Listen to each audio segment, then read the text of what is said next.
Hey everyone!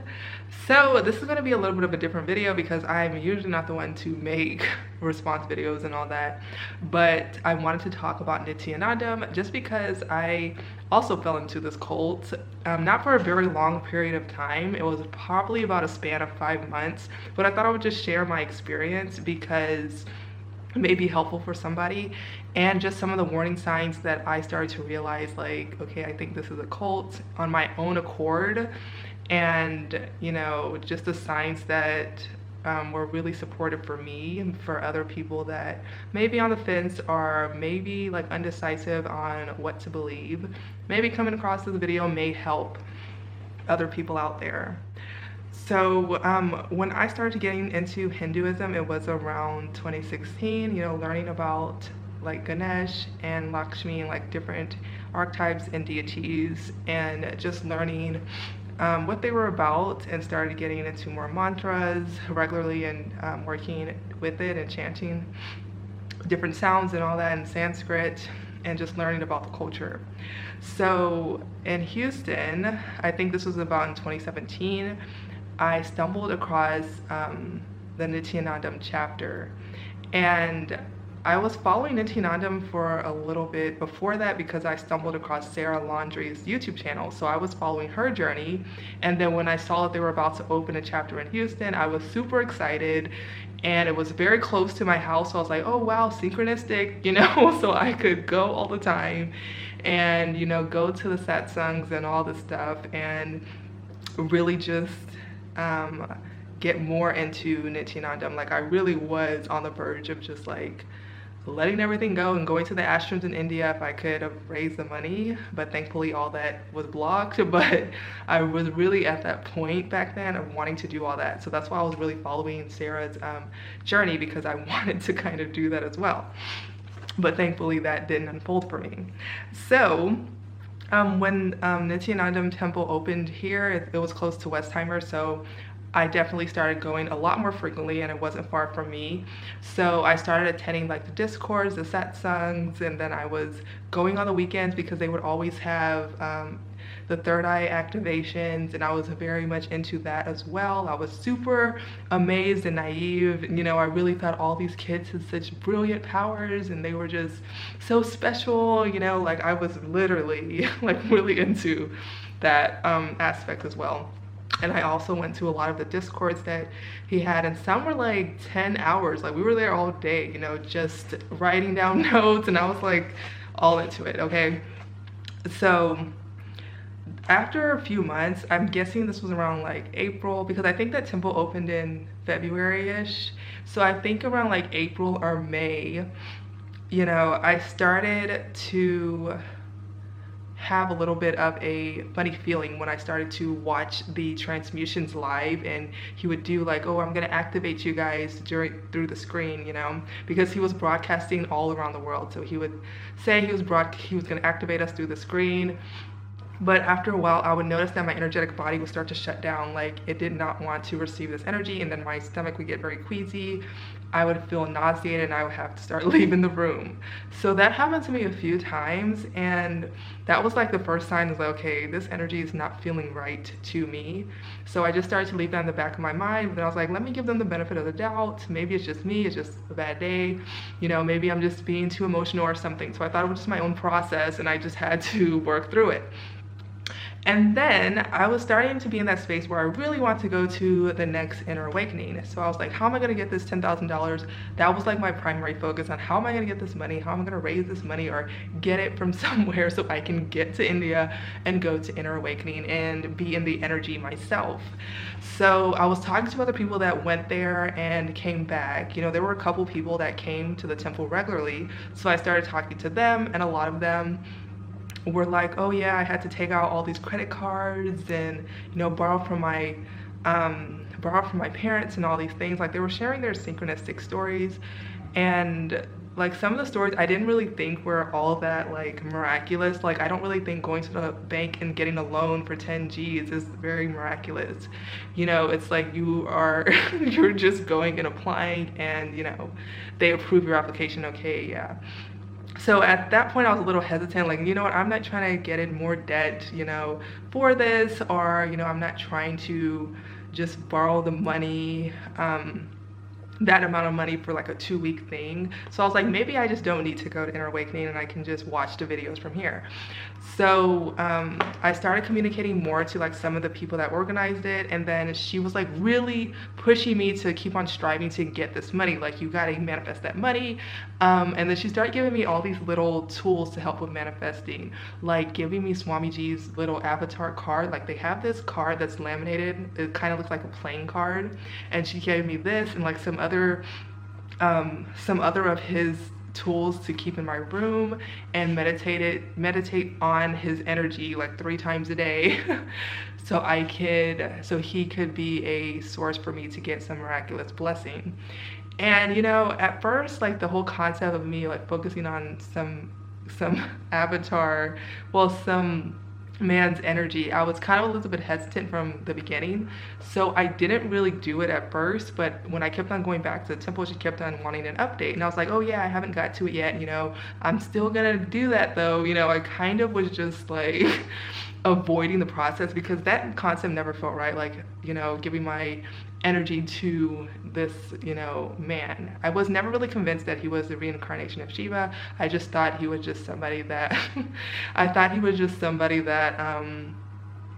was very wise and a very good teacher, and could definitely share his knowledge and help us with healing and things like that. So the whole claims of all that, there were a lot of claims that were being made. I didn't believe all of them, but I didn't doubt it either. I was just kind of neutral about everything, so I can't really speak on all the healing claims and like moving the sun and whatnot.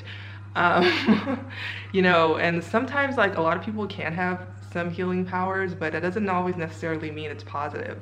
Just like John the God was doing miraculous healings, but he was definitely working with some high level forces that were pretty dark. So just because you can do miraculous healings does not mean it's coming from like pure divine source energy. So that's definitely another lesson of discernment that people have to be aware of, because a lot of the dark can masquerade as light energies as too. I know there were several people that got healed by John the God as well, so it's kind of the same difference in a way to me. So I'm always mindful about those things when people are just claiming all this stuff. So so eventually I was like, okay, let me just try to meditate to this energy and see what happens, like one day. And every time I tried, something was always blocking me. Like I could never focus, or I was just like, I distract myself, and I was like, you know what, maybe it's just not meant for me to go.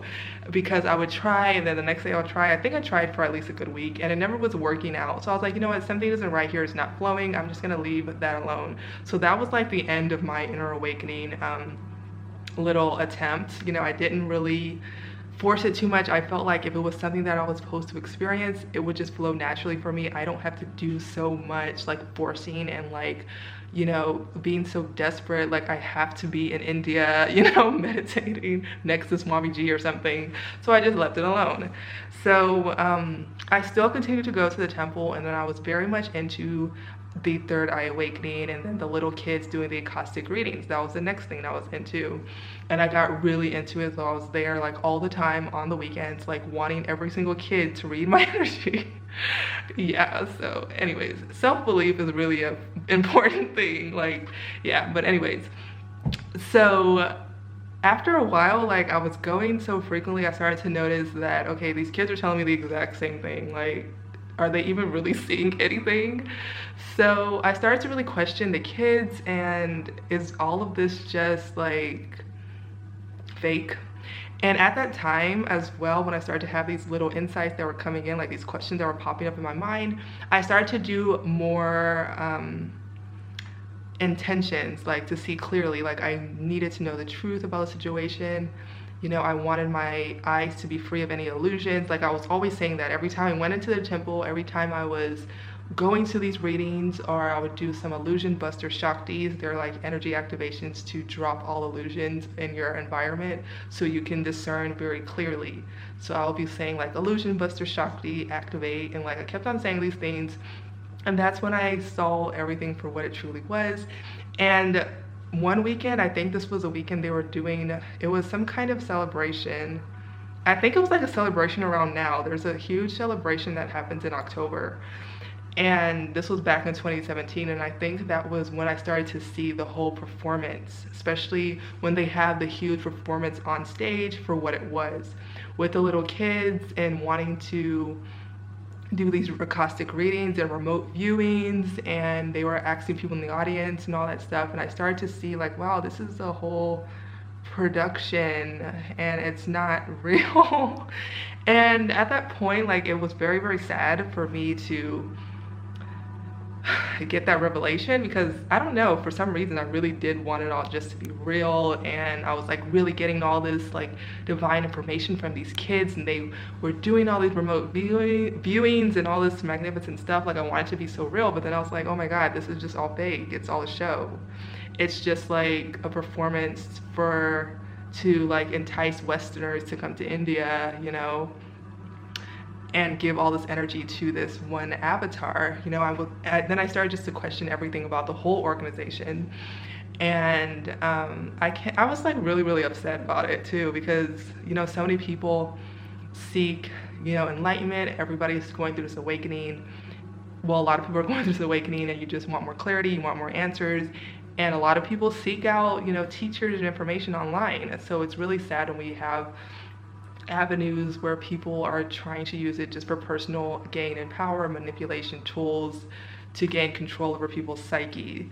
So, you know, I know when it comes to like awakening, there's always going to be this aspect that transpires. We just have to accept it all, you know, but it's just good to have that conscious discernment, because, you know, Nityananda is definitely not the only person out there that is doing things like this. You know, it's very common, especially now when spirituality is more popular and a lot of people are wanting healing, you know, they're wanting some place to belong or something. Like, we've all had those moments where we want that seeking truth, that we want a place to belong. And a lot of people that do end up in these cults, you know, have that sort of lack in some way. And that's definitely how I felt. You know, I really wanted a place that I can belong. I really wanted a place that other people were also seeking truth. And I just wanted to find a real community and all that stuff. So yeah, it's just something to really be aware of, because I feel like, you know, as we continue to expand and spirituality continues to grow, this kind of things are going to pop up more and more. So we just really have to have our discernment lenses on so we can really decipher it, what it is for what it really is, you know. So yeah, I'm not really here to convince anyone that, oh, Nityananda is a cult. Get out while you can. You know, everybody's on their own journey. You know, Nityananda definitely has good aspects to it, but there's also aspects to it that you have to see that it's still cloaked in the age of Pisces energy and not in the most healthy sense. You know, moving into the age of Aquarius, we are relying more on our own personal power, our own self-belief, trusting in our divine connection, doing things to heighten and expand our own divine connection by cleaning out your vessel, connecting more in your own unique way, standing firm in your own truth. You know, all these aspects are a part of the age of Aquarius. So yeah, so it's just definitely something to be mindful of, especially when you are in a place where somebody is wanting you to always give your energy to them. Like, oh, meditate to me, have an avatar to me. That's definitely a telltale sign that, you know, that's not right. It's very energy vampiric in a way. So that's a very strong indicator that, you know, it's not something that is really beneficial to you if you're giving your energy, your power to another human being. We are all divine. We are all can be self-realized and enlightened in ourselves by ourselves. We just have to have that self-belief, remember who we truly are, and start to ask the right questions. You know, you really don't need gurus, you don't need teachers, you don't need anyone outside of yourself. It's helpful to have a mentor if you want, but mentors work in cooperation with you. It's not like, oh, I'm giving my power away to a teacher or the mentor or the guru and they're gonna heal me, they're gonna save me. We have to let go of the God savior complexes and all this kind of stuff. We are the ones that will be saving ourselves, healing ourselves, loving ourselves, being whole and complete in our divine, beautiful union of masculine and feminine within. So, yeah.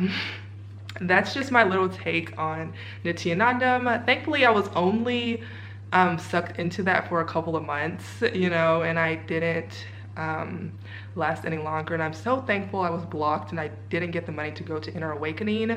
But I am thankful for like some of the teachings I did. I'm not going to say I didn't learn anything from Nityananda because I did, and I definitely am thankful for just learning more about the Hindu deities that he spoke about, and some of the information that he gave in the discourse, like the how to be your own boss, and then the Kundalini awakenings. Like I did get some good nuggets of information, so I'm super, super grateful for that. But yeah, you know, it was just a part of the journey. I thought I would just share my little experience, one of those spiritual little traps I was in, you know, that's just my experience. Yeah, so that is all for this video. And if you have any history with Nityananda in any chapter in America, definitely share your experience. You know, we can definitely learn from each other. It's good to speak out about these things, and not feel like you have to hide your voice, or, oh, you shouldn't share because it isn't, you know, 100% positive or whatever. Like we really do have to just share these truths because it can help get somebody else out of these spots that can be entrapping their souls. So yeah, that's all for now, and I hope everybody's doing well. I'll see you guys in the next one. Bye.